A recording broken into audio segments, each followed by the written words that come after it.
You know that awkward moment when someone compliments you for doing something amazing? And instead of saying thank you, your brain goes, ha ha, if only you knew I'm just winging it. Yeah, me too.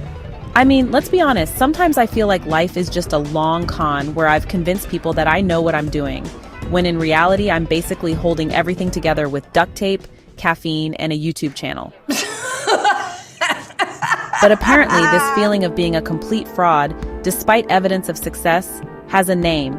And no, it's not just called being an overthinker with trust issues. It's called the impostor phenomenon. And that's exactly what I found myself diving into when I picked up this fascinating book. If I'm so successful, why do I feel like a fake?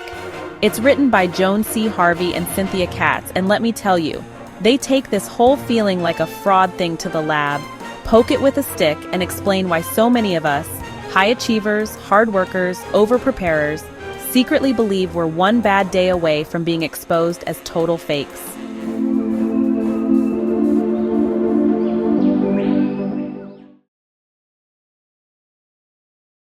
Let me paint you a picture. Imagine you're at work or school absolutely killing it. People are congratulating you, your boss is giving you that approving nod, and everyone thinks you're brilliant. But inside, you're thinking, okay, calm down. You know this is just luck, right? Lucky. Sooner or later, they're going to find out that I'm just making it up as I go. According to Harvey and Katz, this isn't just some quirky self-esteem issue. It's a whole phenomenon. They call it the Impostor Phenomenon, or IP for short.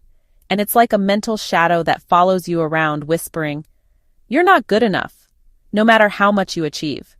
Now, Harvey's book doesn't just talk about the what of imposter feelings. She really digs into the how and why. She explains that people who experience IP don't attribute their success to their actual ability. Nope. Instead, they credit their hard work, their charm, or even their looks. Basically anything except their intelligence or talent. So if someone lands a promotion, they might think, well, it's because I stayed up all night perfecting that report. Or maybe they just like me, but never, I actually deserve this. It's like their brain is allergic to self-acknowledgement. Oh, I'm allergic to that idea. Let's outline the 3 big red flags that scream imposter phenomenon. Number 1, you think you've fooled everyone into overestimating your ability. You're basically the Leonardo DiCaprio of your workplace, running a con where everyone believes you're way more capable than you really are. Number 2, you believe your success comes from something other than intelligence or ability. Like, oh, I'm not actually good at this. I just know how to smile and nod in the right places. Number 3, you live in constant fear of being exposed as a fraud. You're always waiting for someone to knock on your door with a clipboard and say, excuse me, we've been reviewing your records and it seems you're not actually as competent as everyone thinks. Please hand in your life achievements and step aside. Now, one of the most interesting things Harvey points out is how people with IP tend to deal with these feelings. They don't just sit around feeling like fakes. No, they go full throttle into hyperactive mode. Given any job, no matter how small, they'll pour every ounce of energy into it. Late nights, over-preparing, second-guessing every single detail because deep down they're thinking, if I don't do this perfectly, they'll finally see that I have no idea what I'm doing. And this is where things get tricky. That constant need to overperform might actually get them more recognition. But ironically, it only reinforces the imposter feelings. Because then they think, see, if I hadn't worked myself into a sleep-deprived zombie, I wouldn't have pulled this off. I'm definitely faking it. But where does this imposter feeling come from? Is it just baked into our DNA like bad dancing at weddings? A lot of it starts in the family. For example, say you're a kid and your family labels you as the helper. You grow up with this deep-seated belief that your job in life is to fix things, help everyone, and meet their expectations, no matter the personal cost. And because you feel like this role defines you, you push yourself harder and harder to live up to it, even when it's draining, even when it hurts. And over time, this belief warps into thinking, you must always go the extra mile or else you're not good enough. Now here's the kicker. Not everyone who works hard or likes helping people has imposter syndrome. But for those who do, this sense of identity shaped by family roles can become a heavy burden. So how do you know if you have the imposter phenomenon? Luckily, Harvey gives us a tool, something called the Harvey IP scale. It's basically a questionnaire like a Likert scale, where you answer a series of questions to figure out where you land on the IP spectrum. And yes, it's a spectrum. This isn't a simple you have it or you don't. No, IP is a continuum, meaning you might feel like an imposter a little bit, or you might be living in full-blown, I'm a total fraud mode. What's important is recognizing where you stand and knowing that you're not alone. In fact, IP is surprisingly common, which is kind of comforting because at least you're not the only one faking it, right? Right. But here's where things get serious. Harvey warns that imposter feelings aren't just harmless self-doubt. They can hold you back from reaching your potential. Think about it.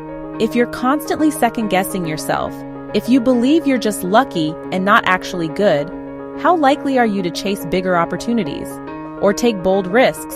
Or, I don't know, enjoy your own success? Worse, IP can spiral into depression, anxiety, and other mental health struggles. That's why Harvey insists that if you recognize these patterns, you should seek help. This book itself is a guide, but there's no shame in reaching out for professional support. So the book I'm talking about is If I'm So Successful, Why Do I Feel Like a Fake? By Joan C. Harvey and Cynthia Katz, first published by St. Martin's Press back in 1984. At just 246 pages, it's not a heavy read, but honestly, it's packed with insights that'll make you pause and think, oh wow, that's me. She's talking about me. What I loved about this book is how real it is. Harvey doesn't sugarcoat the imposter phenomenon, but she also doesn't make you feel broken for experiencing it. Instead, she explains the psychology behind it, where it comes from, how it manifests, and how you can start addressing it. One of the most valuable takeaways for me was understanding that imposter phenomenon is not about a lack of confidence. It's about a distorted perception of your own ability. You could be incredibly talented, but if your brain is stuck on the I'm just lucky channel, you'll never see it. And while the book was written in the 80s, its message is more relevant than ever. I mean, in today's world of social media, where everyone's posting highlight reels of their success, it's no wonder so many of us feel like we're faking it. A big theme in this book is self-awareness. The first step to beating imposter phenomenon is recognizing when it's happening. Another theme is breaking the cycle of overwork and perfectionism. Harvey challenges that inner voice that says you have to prove yourself with every single task, because let's face it, you'll never prove enough if you don't believe in your own ability. The book also touches on family dynamics and how early labels or expectations can shape our adult mindset. This part hit home for me. It made me think about the labels we give kids, the smart one, the helpful one, the troublemaker, and how those roles stick with us long after we've grown up. Joan C. Harvey was a psychologist who specialized in workplace dynamics and personal development.